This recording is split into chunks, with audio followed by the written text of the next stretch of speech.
Good evening everyone. आज हम आप लोगों को अपने तीसरे वीडियो में, ऑलरेडी मैंने 2 वीडियो आप लोगों को अपलोड कर चुका अपने चैनल के माध्यम से। अब अपने तीसरे वीडियो में आप लोगों को बताएंगे कि स्टॉक टर्नओवर रेशियो किस तरीके से निकाली जाती है। बात अब स्टॉक टर्नओवर रेशियो की उठी है तो हम लोग देखेंगे एक्टिविटी रेशियो की तरफ। एक्टिविटी रेशियो आप समझ सकते हो कि ये रेशियो का तीसरा काइंड है। ये रहा आपका स्टॉक टर्नओवर रेशियो, ठीक है। क्योंकि जैसे कि मैंने आप लोगों को बताया था प्रीवियस क्लास में भी कि कुछ रेशियो पे ही इंपॉर्टेंट सब सवाल आती है, खास करके एक जो मैंने लास्ट 2 वीडियोस में कराया वो था अबाउट फुल लिक्विडिटी रेशियो के बारे में था। सॉल्वेंसी रेशियो के बारे में हम ये कहेंगे आप लोगों को, ये डायरेक्ट फॉर्मूला पुटअप कीजिएगा, ये चारों का आपको चारों का डायरेक्ट आंसर मिलेगा। लेकिन जब आप एक्टिविटी रेशियो की तरफ जाइएगा तो आपको स्टॉक टर्नओवर रेशियो अच्छे से समझना होगा, उसके बाद फिर डेटा टर्नओवर रेशियो। तो स्टॉक टर्नओवर रेशियो समझने के लिए हम आज आप लोगों के लिए एक सामने सवाल रखा है, और जैसे कि आप लोगों को पता है कोई भी रेशियो जानने के लिए उसका फॉर्मूला का बारे में मालूम होना चाहिए। तो आप देख रहे हो स्टॉक टर्नओवर रेशियो का फॉर्मूला मैंने क्या लिखा, cost of goods sold by average stock. अब कॉस्ट ऑफ गुड्स सोल्ड का भी फॉर्मूला क्या होता है, सेल्स माइनस जीपी, और एवरेज स्टॉक में opening stock plus closing stock divided by 2। Clear everyone. अब आप देखो क्वेश्चन में क्या दिख रहा है, एनुअल सेल्स दिख रहा है, ये मेरा गिवन है। जीपी जो दे रहा है 25% ऑन कॉस्ट दे रहा है, ओपनिंग स्टॉक और क्लोजिंग स्टॉक, इससे तो एवरेज स्टॉक निकाल लेंगे। yes, क्योंकि दोनों का एवरेज है, opening stock plus closing stock divided by 2, average तो मुझे मिल जाएगा। But what about the cost of goods sold which tell us to which is written in the formula is how much, sales minus GP. Cost of goods sold का मतलब होता है sales minus GP. तो मेरा sales भी है but मेरे पास GP नहीं है। जीपी के बारे में क्या लिख रहा है, 25% ऑन कॉस्ट। ये बात को आप समझने का कोशिश कीजिए, ऑन कॉस्ट। तो इससे अब हम लोग कैलकुलेट करके निकालेंगे जीपी क्या होगा सेल के माध्यम से। तो आप एक फ्रैक्शन आप लोगों को टेक्निक बता देते हैं कि आप लोग को जब अगर ऑन कॉस्ट होगा तो आप इसको 25% मत समझिएगा, 25% को आप पहले फ्रैक्शन को तोड़िएगा। अगर आप इसको इस फ्रैक्शन को तोड़ने जाओगे तो आपका क्या निकलेगा, 25/100। ओके, अब इसको आपको काटोगे तो आप क्या आएगा, 1/4, यानी कि 1/4 ऑन कॉस्ट जो हुआ। अब वो क्या हो जाएगा, 25% ऑन कॉस्ट है ना, ठीक है। ऑन कॉस्ट ये क्या हो जाएगा, एक डिनोमिनेटर पे एक बढ़ा देंगे, 4 है तो क्या कर देंगे 5 ऑन सेल्स हो जाएगा। ऑन कॉस्ट रहेगा तब ऐसा करेंगे, जब ऑन कॉस्ट होगा तभी आपको इस तरह से करना है। ऑन कॉस्ट को आप इसको ऑन सेल्स में आप तब्दील कर दीजिएगा। जब ऑन कॉस्ट को आप ऑन सेल्स में तब्दील किए तो अब ये 25% ऑन कॉस्ट क्या हो गया, 1/5 ऑन सेल्स हो गया।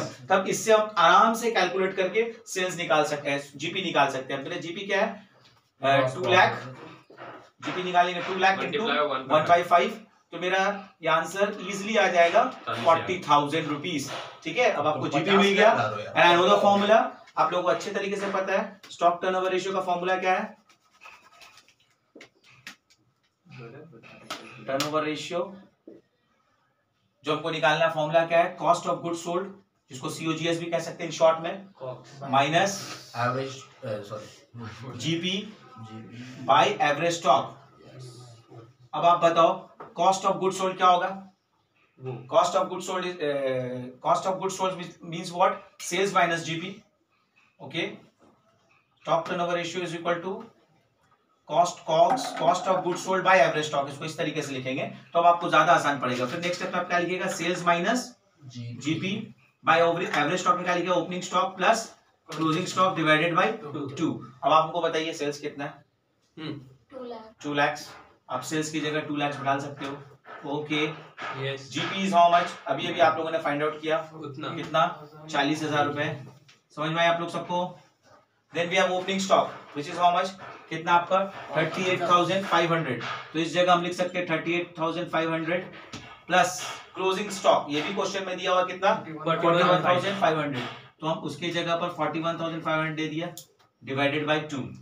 अब इसे छोटा करेंगे तो यहाँ स्पेस हम कर सकते हैं, 2 लाख से 40,000 कितना होगा, 40 होगा, कितना 1,60,000 डिवाइडेड बाय, और ये दोनों को ऐड करेंगे डिवाइड बाय 2 करेंगे तो अल्टीमेटली 2 ऊपर चला जाएगा और ये तो ऐड होकर कितना आएगा, 40,000, 38 एंड 41,000, 80,000, राइट। यस।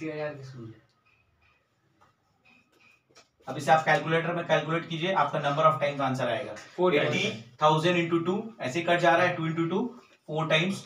क्योंकि आप लोगों को कैलकुलेटर अलाउड है तो आप आराम से कैलकुलेटर से कैलकुलेट कीजिएगा, इससे आप लोगों की गलती की चांसेस होने की बहुत कम रहेगी। तो अब आप लोगों ने देखिए, मैं दोबारा एक्सप्लेन कर दे रहा हूँ, आप लोग ध्यान से देख लो। जब कभी भी आपका 25% ऑन कॉस्ट दिया हो तो उसे आपको किस में चेंज करना है, वन पहले उस कॉस्ट को पहले फ्रैक्शन में, परसेंटेज को फ्रैक्शन में चेंज कीजिएगा, जो भी आपका डिनोमिनेटर होगा उसमें 1 बढ़ा दीजिएगा, वो हो जाएगा 5। क्योंकि जीपी जब भी निकलता है सेल वैल्यू पे निकलता है, ऑन कॉस्ट पे नहीं निकलता है। तो ये क्या हो गया आपका, ये 1/5 ऑन सेल्स हो गया। तो आप देखो इस 1/5 ऑन सेल्स को हम इजीली अपने निकाले, बाकी पूरा फॉर्मूला में हमने ड्राइव किया और आपको आंसर बाहर आ गया। अब आपका एग्जाम में दो तरह से इसका सवाल दिया जा सकता है। एक तो आप ये देख रहे हो 25% ऑन कॉस्ट, अब एक सवाल ऐसा भी दे सकता है 25% ऑन सेल्स, तो क्या आप इसको हम चेंज करते हैं?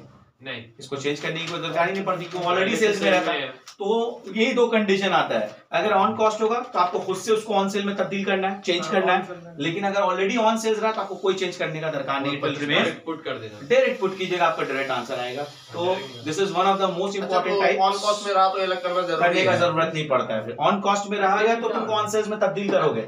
बट अगर ये ऑन सेल्स रहा, यही जगह पर अगर आपका ये ऑन सेल्स हो गया तो आपको कुछ नहीं करना पड़ेगा। ओके, तो अब आप लोगों को ये सारा समझ में आया। अब आप लोगों को ये वीडियो एक्सप्लेनेशंस और ये वीडियो आप लोगों को दोस्तों में सब्सक्राइब करना है, और फिर हम बहुत जल्दी आप लोगों के लिए टाइप 4 का वीडियो लेकर के about this stock turnover ratio सामने आएंगे। ठीक है, तो आप अपने दोस्तों में सब्सक्राइब करने मत भूलिएगा और शेयर भी जरूर कर दीजिएगा। Thank you very much.